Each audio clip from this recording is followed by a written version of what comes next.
विकसित भारत बिल्डथॉन 2025 के अंतर्गत हमारी प्रस्तुति है आत्मनिर्भर भारत। आत्मनिर्भर भारत के जो 5 बेसिक पिलर्स हैं, अगर वो प्रॉपर ढंग से समन्वित होकर और ढंग से काम करेंगे तो हम आत्मनिर्भर भारत का जो लक्ष्य है विकसित भारत बनाना, विकसित भारत का जो कॉन्सेप्ट है उसको हम प्राप्त कर पाएंगे। इस पे हमारे बच्चे जो है कि अपनी कुछ प्रस्तुति देना चाहते हैं।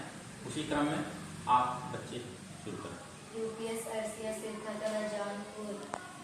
आत्मनिर्भर भारत। आत्मनिर्भर भारत का अर्थ है स्वयं अपने तकनीकी संसाधन पर निर्भर होना, यानी भारत को किसी देश पर निर्भरता कम करना है। आत्मनिर्भर भारत एक योजना नहीं बल्कि एक संकल्प है जो भारत विकसित आर्थिक, सामाजिक और तकनीकी रूप से स्वावलंबी बनाने का संकल्प है, जो भारत को विकसित राष्ट्र बनाने की महत्वपूर्ण कड़ी है।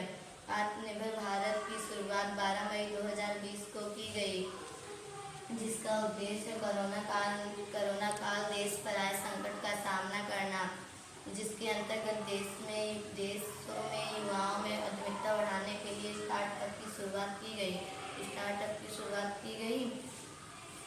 जिसे देश में लघु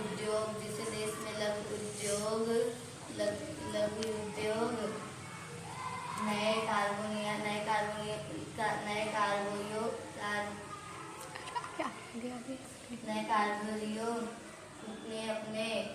अपने व्यापार में अवसर मिले।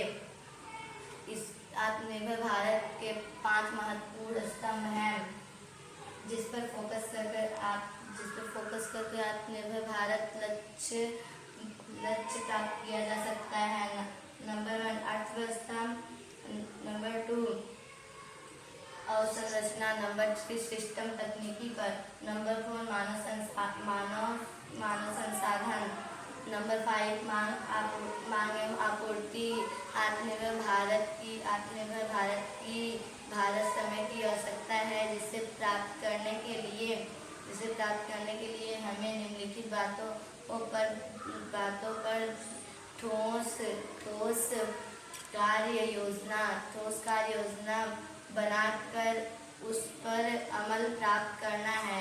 नंबर 1 कृषि के लिए आपूर्ति श्रृंखला में सुधार करके, नंबर 2 सक्षम मानव संसाधन का निर्माण करके, नंबर 3 बुनियादी शिक्षा को कौशल एवं तकनीकी को जोड़ करके, नंबर 4 वित्तीय समावेशन एवं मजबूती, वित्तीय प्रणाली का विकास करके, नंबर 5 लाल फीता स्याही पर रोक लगा